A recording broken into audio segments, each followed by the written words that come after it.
Right now, we're following the outcomes in key state elections.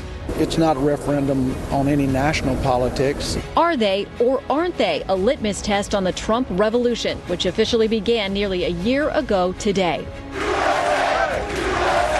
Before he visits the First Baptist Church in Sutherland Springs, Texas, the vice president shares a message of unwavering faith. What did you make of some on the left who mocked this idea of praying? Well, Shannon, I'm a believer, and I believe in prayer.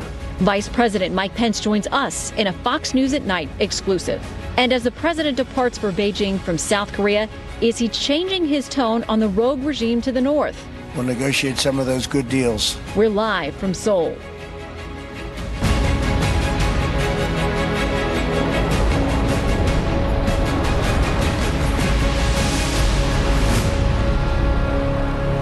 Hello and welcome to Fox News at Night. I'm Shannon Bream in Washington, and this is a Fox News Alert. We're looking forward to a jam-packed hour on this very busy Tuesday night with this experienced team of reporters ready for you. John Roberts in Seoul as the president heads to China, where he's promising tough talk on North Korea. Ed Henry right here in Washington with us, monitoring election results in Virginia, New Jersey, and beyond. And Brian Yennis in Sutherland Springs with the very latest on the Texas church tragedy. We start now with John Roberts live in South Korea. John?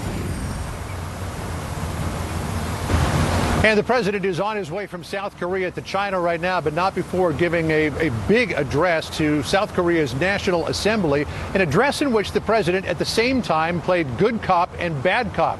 Taking an opportunity to speak directly to Kim Jong-un of North Korea, the president said that the path that Kim is pursuing right now in developing nuclear weapons will eventually lead to his downfall, warning Kim and his regime, do not try us. Listen here. The weapons you are acquiring are not making you safer. They are putting your regime in grave danger. Every step you take down this dark path increases the peril you face. In a lengthy speech, the president reminded Kim that there are 3 aircraft carrier strike groups on station not too far off the Korean peninsula that are bristling with weapons. He warned that the U.S. will not be blackmailed and that he will not allow U.S. cities to be intimidated or threatened by North Korean nuclear intercontinental ballistic missiles. He also painted an elaborate indictment of Kim Jong-un as a criminal dictator. But in that speech, he also gave him an out. Listen here. Despite every crime you have committed against God and man, you are ready to offer, and we will do that. We will offer a path to a much better future. It begins with an end to the aggression of your regime, a stop to your development of ballistic missiles, and complete, verifiable, and total denuclearization. Yesterday here in South Korea, in a joint press conference with the South Korean President Moon Jae-in, President Trump actually held out a little bit of an olive branch to North Korea, welcoming them to the table if they would get rid of their nuclear program. The president hoped to send a very strong message this morning. He had planned a secret visit to the demilitarized zone about 35 miles north of Seoul, where he intended to stand on the border with President Moon Jae-in to give a very strong signal to Kim Jong-un of North Korea that the two nations were standing arm in arm together against the nuclear threat. However, there was a lot of fog near the demilitarized zone, and President Trump's helicopter was not able to land, so he had to return back here to the city of Seoul. The president will very soon be in China for talks with Xi Jinping. It's a state visit there, and Shannon, Xi Jinping is pulling out all of the stops in what will be a very elaborate ceremony for the president. But in the middle of all that, some tough talk on North Korea and also some tough talk on trade lies ahead for President Trump. Shannon?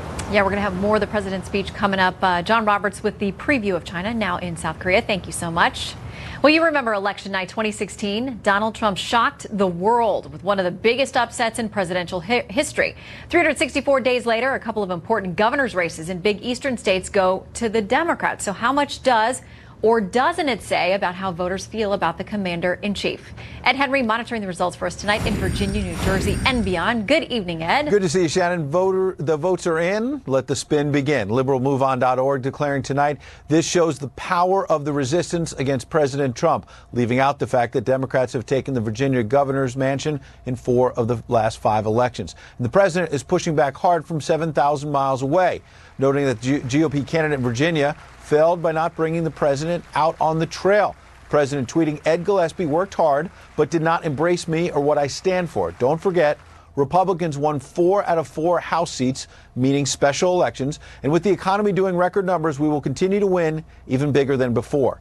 Now, I spoke privately tonight with 2 prominent Virginia Republicans who agreed with the president that Ed Gillespie did not make a strong enough case about the improving economy under the president in particular, though Gillespie is known as a savvy political operator who worked hard in this race. He lost to the current Lieutenant Governor, Ralph Northam, an Army vet who voted twice for George W. Bush for president, showed his softer side with ads from his days as a pediatric neurologist. Yet the Democrat also won with the help of a third party, the Latino Victory Fund, that ran a nasty, highly negative ad showing a Gillespie supporter trying to run over minority children. And even in victory tonight, the pressure Northam will face from the left was on display as he was actually heckled and interrupted by what appeared to be liberal protesters shouting sanctuary for all, angry that he had recently called for an end, yes, to sanctuary cities. Listen. You know, a few minutes ago, I received a gracious call from Ed Gillespie. I wished him well, and I thanked him for his service.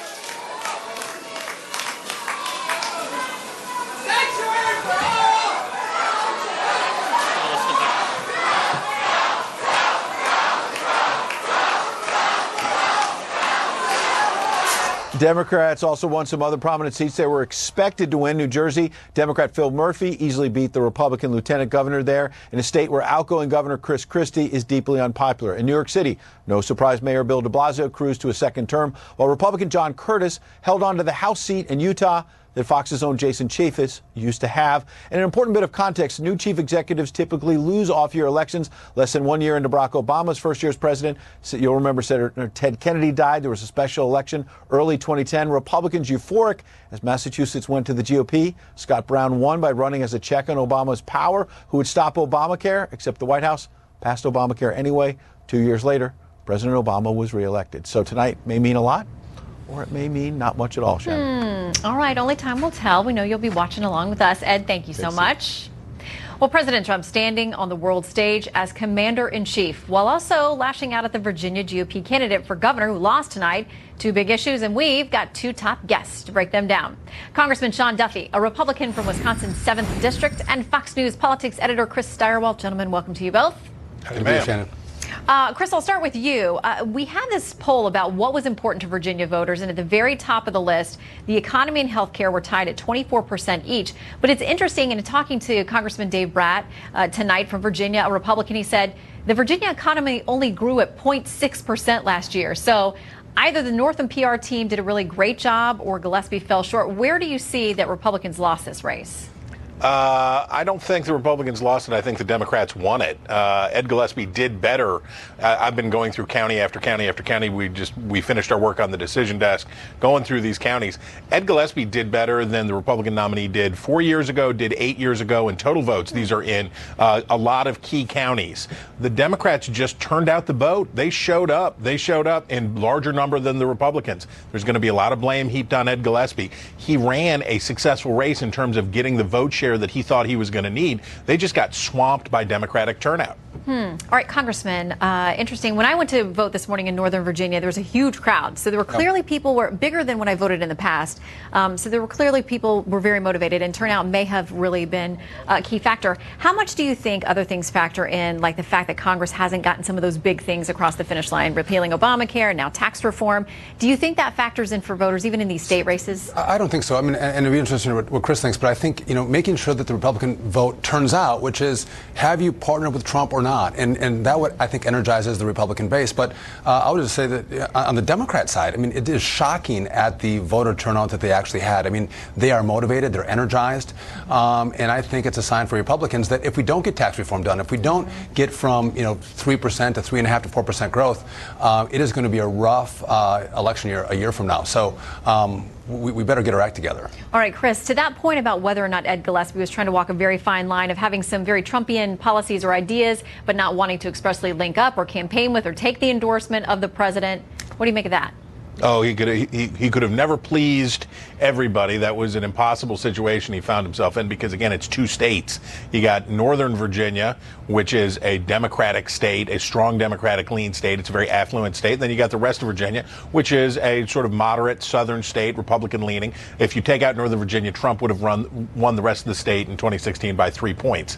Gillespie was in a very difficult situation to try to straddle these two places. However, I will just say this. Virginia is a Democratic state now, and the problem for Republicans, they've been on a winning streak. Said they haven't lost really since the previous midterms. They won unexpectedly in 2016. They'd had a good year in 2014. This is really the first time that Republicans have experienced a setback like this, and I would just remind them, this is a state that's going to be tough for you. These are states like this that are more affluent, that are more diverse, are going to continue to be tough for Republicans. That's just the way it is. Ed Gillespie did a great job in terms of getting out the vote and getting the votes he needed. Nobody can blame him for that. It's just the Democrats are feeling it. Shannon, but I think what's interesting, too, is if you look at the special elections, we've won all of them, but they were Republican trending seats. And we lost Virginia, and that's a Democrat trending seat. So I think we're really at a standstill here, and I don't think we can read much into the results because Democrats are winning Democrat races and Republicans are winning Republican races. All right, by the way, I want to play a little bit of the president in Asia tonight. Just a short time ago, he gave a speech where he got very tough in talking about calling on the world to get on board with efforts regarding North Korea. Here's what he said. We call on every nation, including China and Russia, to fully implement UN Security Council resolutions, downgrade diplomatic relations with the regime, and sever all ties of trade and technology. Already heads to China tomorrow. How do you think that conversation is going to go? Listen, it's going to be an interesting conversation when he gets to China after the tough talk tonight. But listen, this is music to my ears. I mean, the status quo of the past. I mean, going back to Bill Clinton, George Bush, Barack Obama, it's been a passive approach with North Korea. This tough talk, I mean, saying that we have aircraft carriers and nuclear subs on the ready if they step out of line, I think is the right approach. It's only through strength that we're going to get North Korea to give up their nuclear weapons and to give up their ICBMs. And I appreciate the approach, and I think that tough talk, North Korea was listening. All right, we will see if China was listening. We'll see. When they get tomorrow. Congressman Sean Duffy and fresh off the decision desk, Chris Stirewalt. Great to have you both. You bet. Thanks. All right, it's not every day your ordinary Capitol Hill visitor gets to see the Vice President of the United States, but today some tourists got that big surprise and our cameras were there to record their reactions. We love you! We love you! God bless you! God bless you! God bless you! All right, I'm going to brace myself now for your... That was a response to Vice President Mike Pence by visitors in the U.S. Capitol. Before our sit-down interview, the Vice President touches on topics from the Texas tragedy. By the way, he's headed down there in the morning to tax reform and what his relationship with the president is really like. See what he says when I asked him. Stick around for Vice President Mike Pence in a Fox News at Night exclusive. That is straight ahead. Well, tonight we're learning even more disturbing details about the Texas church shooter and some of the shocking warning signs that were piling up in the years before he carried out the worst mass killing in Texas history. Today, victims and heroes are being remembered as survivors are sharing their stunning stories tonight. Brian Yenes is in Sutherland Springs, Texas with the very latest. Hi, Brian. Good evening, Shannon. Well, an unbearable pain for Sutherland Springs, Texas. This is population 400. Behind me, 26 crosses for the 26 dead. Families, couples, neighbors, friends, and children. We now know also that really this is we're getting a clearer understanding of what happened inside of the First Baptist Church. We've seen families here drop off balloons and flowers and teddy bears. Children even come to pay their respects. We spoke to the son of 73-year-old Farida Brown. She is in the hospital recovering from 4 gunshot wounds. David Brown gave us a harrowing, detailed account of what his mother witnessed and saw as she was sitting in the last row of the church closest to the entrance. shooter entered, and the Sunday school teacher sitting to her right yelled, "Get on the floor." So she got on the floor. The lady to her left got on the floor, and then he proceeded to walk up and down the aisle, she said about 10-15 times, shooting everybody that was laying on the ground. And she laid on the ground the whole time and watched his boots walk up and down, and then he eventually, did a circle and then ended up at her pew, and the lady to her left, he started shooting her repeatedly. And so she held her hand, and the lady was crying a lot, and she told her, "You're going to be okay, you're going to heaven." And then he stopped shooting her, and then she knew it was her turn, so she started praying for God to take her to heaven. And we heard one survivor say that he point blank would just shoot babies that cried. Yes, yeah. Any noise at all, whether it was babies or kids or moms pleading for their kids' lives. David's mother has no idea how that Sunday school teacher is doing right now, nor does she know the condition of whether or not that woman that was standing next to her to the left is dead or alive. Farida Brown will be okay. But meanwhile, we're also learning more about Joanne Ward, the mother reportedly using her body to protect her children. She pushed her 9-year-old daughter, Rihanna, to the ground as the gunman came in. She survived. Unfortunately, though, she was unable to save 2 of her children, pictured here. Brooke, 5, and Emily Garza, 7. But her 9-year-old did survive, no injuries remarkably, and her 5-year-old Ryland is recovering after being shot multiple times. A GoFundMe page also has over $400,000 raised for the Holcombs, which lost 8 members of the same family, including a pregnant mother and her own 3 kids. That's 3 generations of the same family. Authorities say the victims' identities will be released tomorrow. We know a funeral home has donated caskets for all of the victims. An unbearable tragedy here in Sutherland Springs. But I got to tell you, faith here is definitely something that's carrying this community. We've seen it all around. That's really what people are talking about is God, faith, and moving forward. Even as we still don't even know the full identities of everybody inside. The authorities do, but they'll release the names tomorrow, Shannon. Yeah, it's been amazing to see that display of faith, as you said. Brian Yenes for us in Texas tonight. Thank you. Well, police now say the man accused of attacking Senator Rand Paul could face felony charges, given the Kentucky lawmaker's injuries, including 5 broken ribs. Meantime, a friend of Paul's says the senator has no idea what prompted his neighbor to tackle him from behind Saturday as he'd been mowing his yard. Neighbors reportedly say the 2 men have had a long-running dispute over yard waste. Well, the FBI is now investigating the assault to see if the incident was in any way politically motivated, since the neighbor is a diehard leftist. Well, Fusion GPS, the firm that the Democrats funded to do the research on the infamous Trump dossier, is battling House investigators over its bank records. The House Intelligence Committee had reached an agreement with Fusion over some records, but the committee confirms Fusion went back to court Friday in an attempt to block records requests aimed at uncovering information about journalists and media companies, relationships with Fusion, and whether Fusion may have paid for publishing planted stories. House Republicans on the Intelligence Committee just told Fox News at night a redacted version of their response should be available tomorrow. We'll keep you updated on Fusion GPS and where that goes. Also ahead, Mike Pence opens up about his faith and how he plans to fight on behalf of persecuted Christians in the Middle East. It's a Fox News at Night exclusive. And Donna Brazile reveals why she's not going to back down as critics say she is tearing the Democratic Party apart with her explosive revelations. Stick around to find out more.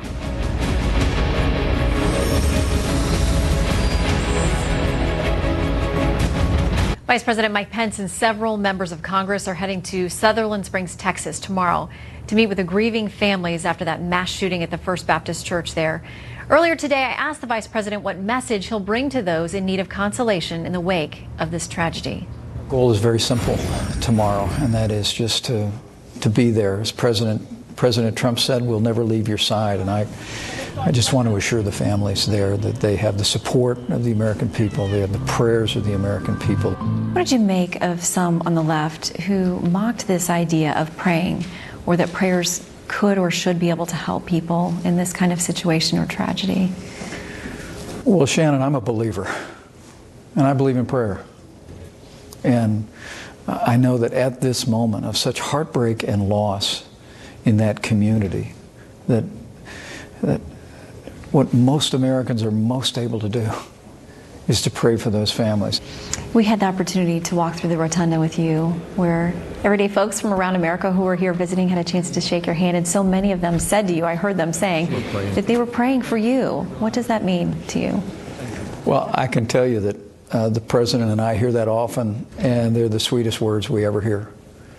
It takes nothing away from our determination to get to the bottom of what happened, to understand the why, to determine whether or not there were errors along the way, particularly with regard to the reporting of this individual's background in the Air Force. But right now, I truly believe that covering those families in prayer is making a difference in their lives, and it'll continue to support those families in that community in the days ahead.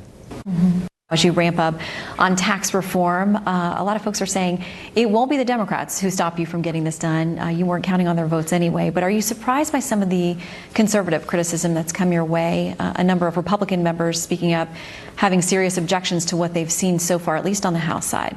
The President and I couldn't be more supportive of the overall framework that's reflected in the bill that's being considered in the House of Representatives this week, and the bill that's going to be introduced in the Senate. The President's goal, very simply, from the outset, has been threefold. We need to cut taxes for the middle class in this country. We need to cut taxes on businesses so that American companies can be more competitive and be able to bring dollars back to this country to create jobs here. And we need to simplify the tax code to lift the burden that this complex tax code places on everyday Americans. Those three principles are all reflected in the bill being considered in the House. All right, so I'll read some of the critiques coming from the right and give you a chance to reply. They say that there's a hidden new tax bracket, that some people will actually pay more taxes. They're worried about the mortgage interest deduction going down. They're worried about the adoption tax credit potentially going away. These are things they say, they point to the middle class and say that's not going to benefit them. Shannon, this really is a work in progress. But a lot of these other issues, homeowners deduction, state and local taxes, these are a subject of a very healthy debate in the Congress. We're going to continue to work in a way that makes sure that working families, middle-class Americans, benefit from this tax cut, and that we create the kind of framework for reform that will really cause this economy to take off even more than it has already.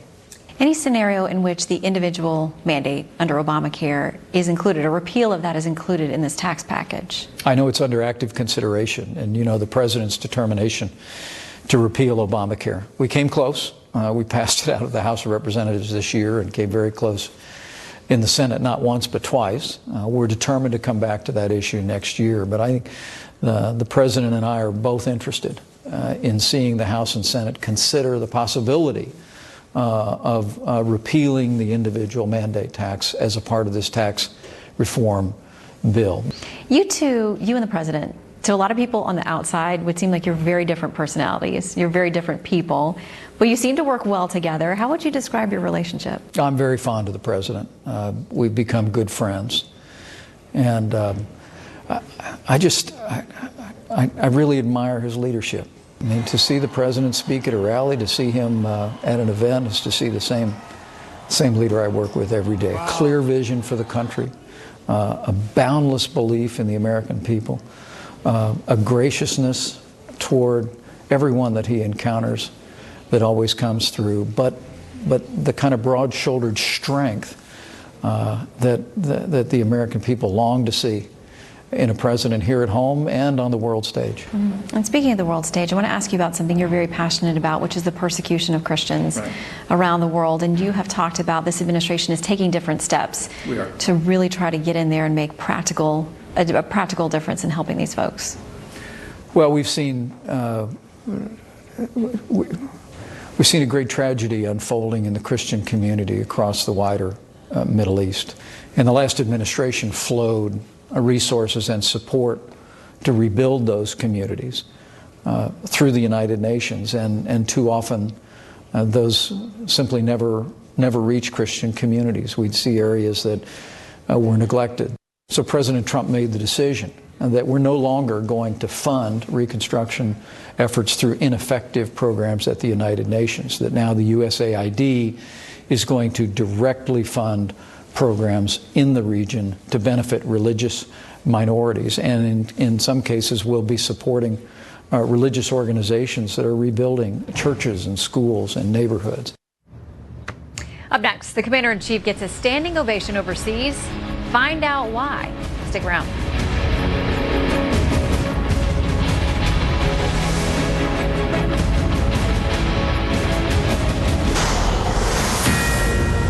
Welcomed to the Korean National Assembly as the quote-unquote leader of the world. President Trump delivering a stirring speech to Korean lawmakers just a short time ago. President Trump called on the world to show strength and resolve in the effort to achieve a denuclearized North Korea. Now, as Air Force One gets ready to lift off from Beijing, to Beijing from Seoul, the president is headed for a new round of diplomacy directed at containing Pyongyang, as well as reworking some trade deals. Chinese officials billing the next stop of the president's 12-day trip through Asia as a state visit plus. So how is the so-called Donald diplomacy working out? Let's ask Senator Cory Gardner, Republican from the Senate Foreign Relations Committee. Good to see you tonight. Thanks for having me. Thanks for coming in. Okay, so we had Congressman Garamendi, obviously from the other side of the aisle, other side of the hill from you, last night. And here is what he said about how he thinks the president's rhetoric is working or not working with regard to North Korea. It is very, very dangerous. Not just his rhetoric, but Kim Jong-un's rhetoric. These two folks are not much different than a bunch of kids on the schoolyard cursing each other. The result is usually getting a fight, and we do not want to fight on the Korean Peninsula. What do you make of his assessment? Because the president says, listen, what we've been doing for the past 25, 30 years hasn't worked. This is my new take on it. I think what you saw tonight before the National Assembly, the president's speech clearly said he doesn't want a fight. He's prepared for it. We have to prepare for it. But we have to make sure that we do everything we can to peacefully denuclearize, and that's using our diplomatic measures and economic pressure that we can put to bear on them. And so I think you saw a very powerful message by the president, a very clear message, a clear message to South Korea that we stand with our ally, and a clear message to Kim Jong-un that you better denuclearize. Okay, so we know he's going to be heading to Beijing next. He's talked repeatedly. The world knows that China is a key to dealing with this issue. They've actually signed on to the last couple of rounds of sanctions. Some people argue they were so watered down. That's how you got China and Russia's vote. But what do you think the conversations will be like with China? Do we have levers to put the pressure on them? Do they have to see their own self-interest in this in order to get tougher with North Korea? You know, the last 8 years we were following a doctrine of strategic patience with North Korea. That led to numerous detonations of nuclear bombs. That led to the testing of nuclear weapons. That led to the advancement of a ballistic missile program in North Korea. But what we didn't see during the last 8 years was strength and resolve from China. President Trump has actually been able to get China to do more than they have ever done in the past, and we should be grateful that China has done that. But China has to do more, and there is far more that they can and should be doing when it comes to North Korea. And so we need to ramp up that maximum pressure, turn up the dials of economic and diplomatic pressure on them. What I hope President Trump says to President Xi is, if you want to be a responsible world power, if you want to be accepted as a global power, then you have to deal with a neighbor who is threatening not just the region but the world with nuclear war. It's unacceptable for China, that's responsible for 90% of trade with North Korea, to sit back and do the very minimal possible in order to deal with North Korea. They need to be doing more. The president needs to make that clear. And just as the case was with Iran, when the United States started leveling secondary sanctions on China because they weren't enforcing sanctions against Iran, China changed their behavior and started engaging in a productive way with Iran. We should expect the same thing with North Korea. We start leveling secondary sanctions, we start becoming firm in our resolve against Chinese enabling of North Korea, and then we'll start seeing some, I believe, different behaviors toward North Korea. Well, the president's also talked about how we need Russia, and he needs Putin in this. That's a complicated conversation to have. It is complicated, but I don't think Russia's interested in a rogue regime in North Korea with a nuclear weapon. China's certainly not interested in that, nor should they be. That's where this alliance between South Korea and Japan and the United States really comes to play. This trilateral alliance that the president spoke about in Japan, that he spoke about before the National Assembly in Korea tonight. This alliance that can really be used to put pressure on Russia, put pressure on China to make a difference. While we've got you here, let me ask you about a domestic issue as well. How do you feel about what's going to happen with tax reform? We know the Senate's getting ready to roll out its own version while the House's is being hotly debated at this moment. I'm confident that we'll get tax relief passed, not only out of the House, but the Senate and onto the president's desk, hopefully by mid-December. A lot of objections, though, by your GOP colleagues on both sides of the House and the Senate. I mean, a lot of them saying they have real problems and they can't vote for what they've seen so far. Well, but this is a work in progress. I think you're going to see the amendment process work out in the House. You're going to see that same work out in the Senate as we look toward amendments, look toward debate, try to understand what it means to our states. But the bottom line is this: the American people haven't seen real wage increases, real salary increases for the past several years. They're working harder than ever. They feel like they're falling further and further behind.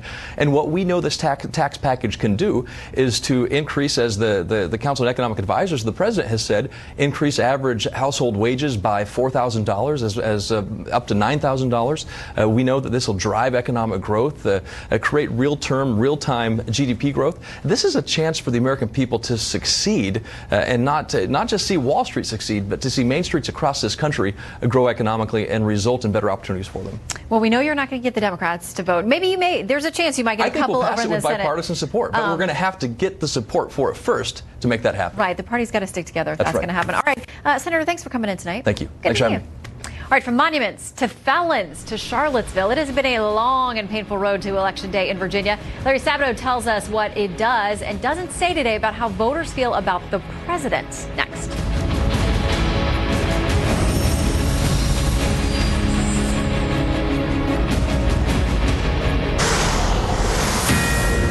President Trump tweeting tonight that Ed Gillespie, the GOP candidate who just lost the Virginia governor's race, did not embrace him, and that's why he lost. So is that accurate?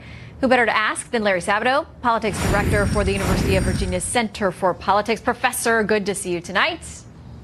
Thank you, Shannon. All right, is that an accurate assessment? Did Ed Gillespie try to embrace some of the president's policies while not necessarily embracing him? What led to this resounding defeat tonight? Well, I think that the tweet was inaccurate and it was kind of ungracious. Gillespie did embrace the president's issues. He did not embrace the president personally in the sense that he didn't have him come into Virginia and campaign. And that was unusual. Most presidents do come in to campaign for their party's nominee for governor. But he did embrace the issues, immigration, crime, that kind of thing, and had plenty of ads about it. Look, Virginia is now a blue state. You know, we've been calling it kind of purple competitive. We'll just go ahead and call it blue. You know, it's not as deep blue as California or New York or Maryland, but it's blue. So you would expect a Democrat to be elected when there's a Republican president, particularly when the GOP president is unpopular, and he is unpopular in Virginia. You know, he's popular in red states, but he's not popular in blue states, and Virginia's blue. All right, we've got a soundbite we want to play from a local voter who was out at the polls today about whether they think this is a referendum on the president or not. It's not a referendum on any national politics. You know, local voters are looking at local issues. I hope no one's going out and voting, you know, just based on a presidential election or local elections. If not, then that's an uneducated voter. But Larry, how much do you think things do factor in with voters, even if subconsciously, with respect to like Republicans having the House, the Senate, the White House, and not getting things done that they promised voters, that kind of conversation? Absolutely. Of course it has an impact. Now, the gentleman's correct in that technically a referendum can only exist when somebody's name is on the ballot. Well, Donald Trump's name is not on the ballot, so it wasn't a referendum. But people have reference points in politics, and especially today with things so polarized and people so negative about the other party. Of course that becomes a factor in the choice for dog catcher, much less for president and for governor. All right, let me ask you very quickly, how much do you think that this signals ahead to 2018? And does it also put added pressure on Republicans to get tax reform done? Well, they have loads of pressure to get tax reform done without worrying about what happened tonight or even 2018. They better get something done, and I think they've gotten that message. Number two, everybody asks me, well, does this mean that Democrats will sweep in 2018? I don't know. We have a whole year to go. There will be 100 big things that happen between now and then that could change perceptions. So you ask me to be quick, I'll say Anybody who predicts 2018 on the basis of 2017 can be embarrassed, and I would urge them not to do so. It's not pleasant to be embarrassed. It's a world away. No, none of us likes being embarrassed, especially not publicly. Professor, great to have you with us tonight. Thank you so much. Wonderful, wonderful to see you, Shannon. Thank you. All right, coming up, DNC Chair Tom Perez fires back as Donna Brazil's new tell-all books makes even more waves tonight.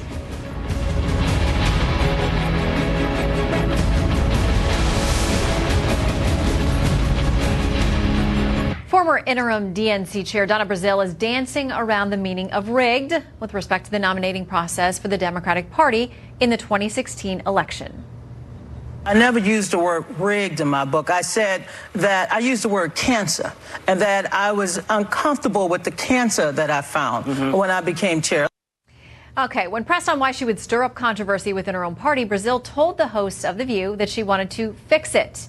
Senior politics writer at U.S. News and World Report, David Catanese, and Daniel Halper, who's contributing editor of the Washington Free Beacon, join us tonight for a discussion. Gentlemen, good to see you both. Great to be here. All right, David, I'll start with you. Donna Brazil, some people say, the critics on the left are saying this is about nothing but selling books. What say you? I don't think it can be about nothing than just selling books, because she was there. She was brought in after they removed Debbie Wasserman Schultz, and she called this an unethical agreement. So I think, you know, it would be different if this was one of the Bernie bros that the Clinton people sort of pushed aside in the campaign. She, if anything, was a Clintonite. She was an Al Gore person. So she was in the Clinton camp. She had, you know, she had a problem with this fundraising agreement. Now, I think the problem was with the timing, given that it happened 4 days before an election. It looks like it all turned out well for the Democrats tonight, so she's not going to get blamed for Democratic losses. So I think that works out for her. But of course, this is a little bit about selling books as well. Well, and she talked about sexism. She's talked about all kinds of things. Not very flattering portrayal, Daniel, of Robbie Mook, who was not very happy about that. And again, there was this criticism of, oh, she's doing this right before Virginia and New Jersey and some of these other big races. But something tells me that book is going to be on the bestseller list. Yeah, I'm sure it will. Look, she has a great story, obviously. And as I think David was mentioning, remember why she even entered the DNC chair to begin with. She entered on an interim basis after Debbie Wasserman Schultz basically got pushed to the curb after her emails got hacked and showed some shady stuff. So she has a right to tell her story. The Clintons put her there.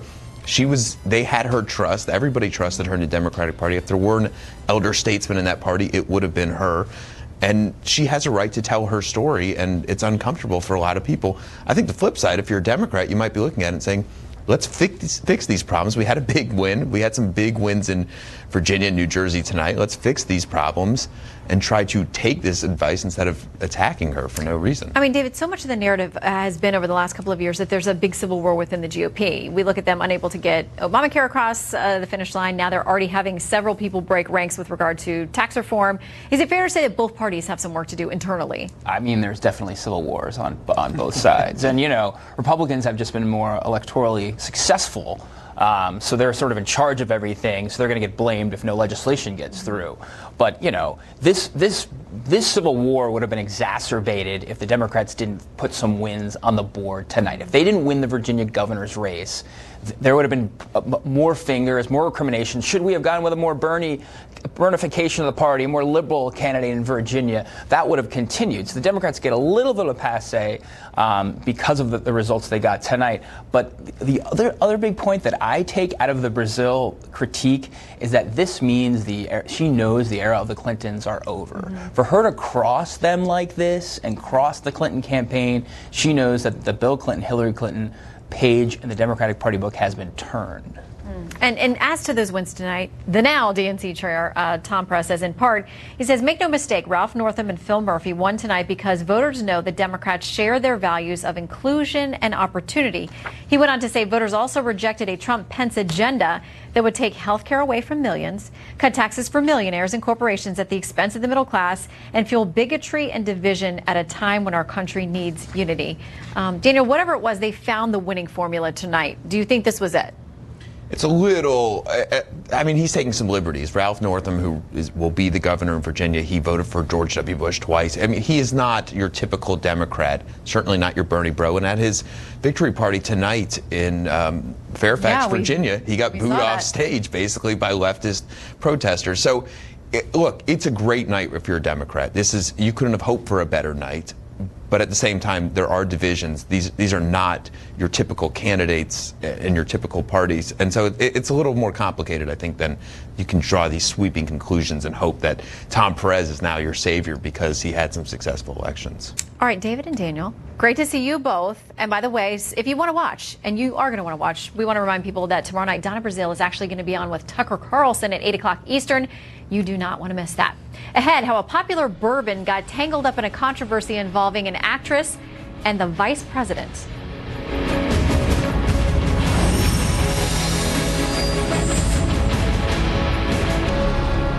Time for Night Court. We pass no judgment on these stories, but present them to you, the jury, for your consideration.